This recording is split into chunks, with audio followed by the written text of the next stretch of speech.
দয়া করে আমাকে একটা ব্যবস্থা করে দিন দাদা, নইলে যে উপোস করে মরে যেতে হবে। আমি আপনাকে বিরক্ত করতে আসতাম না।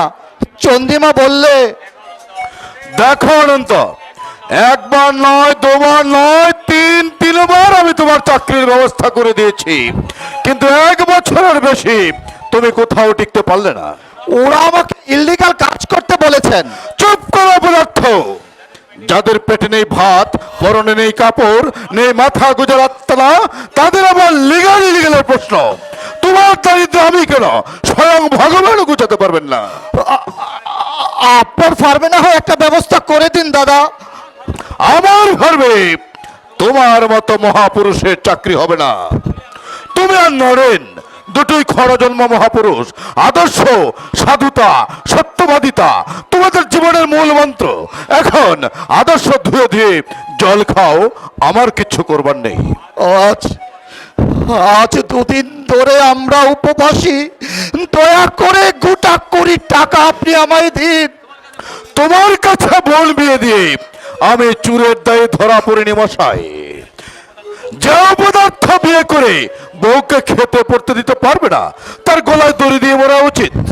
দাদা 20 টাকা কেন, আমি তোমাকে 20টা পয়সাও দেবো না। ভস্যে ঘি আমি অনেক ঢেলেছি, আর আমি ঢালতে রাজি নই।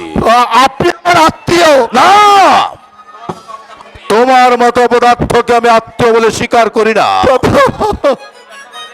চন্দ্রার জীবন থেকে তুমি ব্যর্থ করে দিয়েছো। ভরণ পোষণ যদি নাই দিতে পারবে, তাহলে বিয়ে করেছিলে কোন লজ্জায়?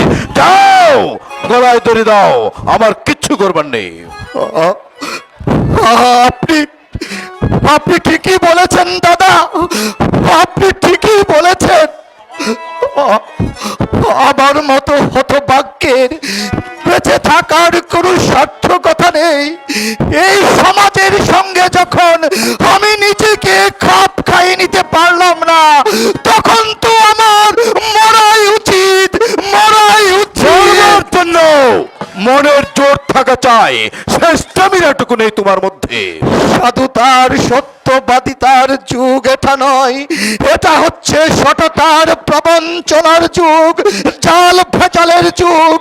সৎ পথে থাকলে এ 12-14 বছরে আপনিও লক্ষপতি হতে পারতেন না দাদা, আপনিও লক্ষপতি হতে পারতেন না।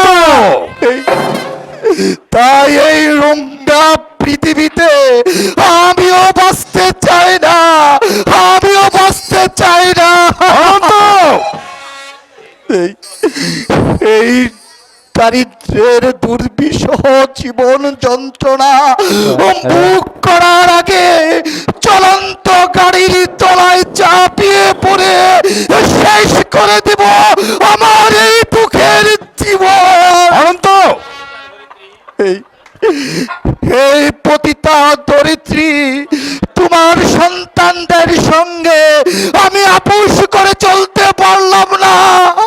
তাই বিদায়, বিদায় নিষ্ঠুর পৃথিবী, বিদায়, বিদায়, বিদায়। ও হে, তুই কি করলে হতভাগা? এইভাবে চলন্ত গাড়ির তলায় শেষ করে দিলে অনন্ত।